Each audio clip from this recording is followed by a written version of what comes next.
Hello everyone, and welcome to the Redstone tutorial part 2. Today I'm going to be going over some simple circuits that you can use when making your devices. I'm not going to show you how to make all of them. I'll do that in future episodes. I'm just going to show you some of the things that you can do. First is the NOR gate, aka the inverter. Basically, if you give a redstone signal into a block and have a torch on the other side, you can invert the current, meaning the lever's on and the lamp is off. The lever's on, the lamp is on. You can do the same thing vertically, like that, with having the torch on the top.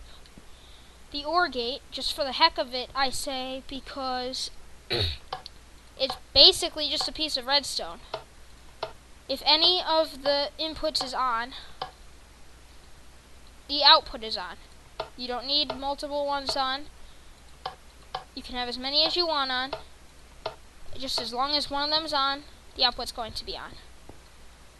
The AND gate is sort of the opposite. You have to have both inputs on to have the output on. If either of them is turned off, the output remains off. Give you a view of this. And my mouse is glitching up. Sorry about that. Anyway, this is a timer. Basically, as you can see, the redstone circuit is looped around by the repeaters sending it around and around. It will never stop working. I'm not going to try this now, but you can make these have a shorter delay to have your circuit faster, or you can add more of them to make it longer. So basically you can make the timer be as long as you want. Just have to measure it out. T flip-flop, and this one is slightly more complicated. It isn't too complicated. I'll show you in a future episode. But basically, you can make a button act like a lever. You just press the button once, the pistons do their thing, and it turns on permanently. You press it again, and it just turns off. Okay? This isn't a circuit, it's more of a technique that I use. Basically, if you use the vertical inverter that I showed you before at the beginning, you can use that in succession. So basically when I activate this, it'll make this redstone torch turn off, which will then make this turn on, this one off, and this one on, therefore carrying the signal directly upward. Like that. So if you have a lot of vertical space to go up, but you don't have a lot of space to go outwards because your building is in the way or something like that, you can just use that to carry your redstone signal directly upwards.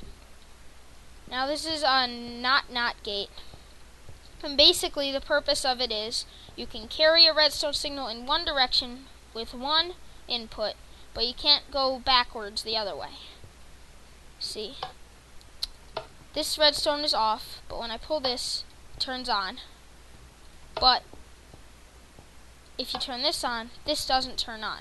It only goes in one direction. Now, I noticed while testing this that a redstone repeater has the same effect. So really, this is sort of obsolete.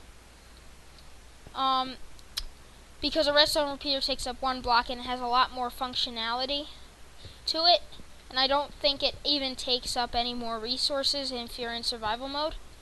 It has the same effect, a smaller space, like that. Now this is a memory cell. You would use a lot of these if you were going to make a computer, which I have no idea how to do, to be perfectly honest. And basically, if you press on, it turns on. It stays on every time you press the button. Unlike the T flip-flop, which if you push the button again, it turns it back off. see, you can press as many times as you want, it will never turn off. Whereas if you press the off button, sorry for that glitching,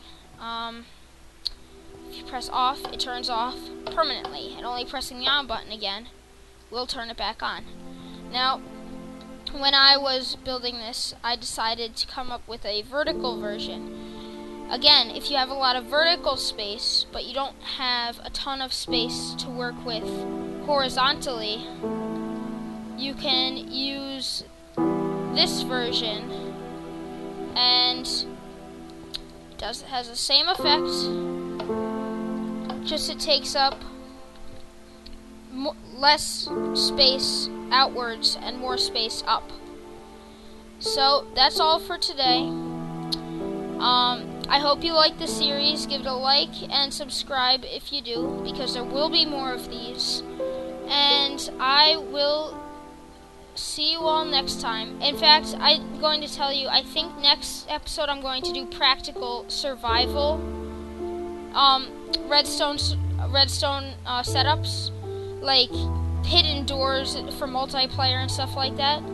So it will be things that you can easily do in survival with some redstone that are viable and will actually be practical. Like a computer wouldn't be practical in a survival world because it would take up too much redstone, and what real use would you get out of it? But anyway, until next time, I will see you all later. Goodbye.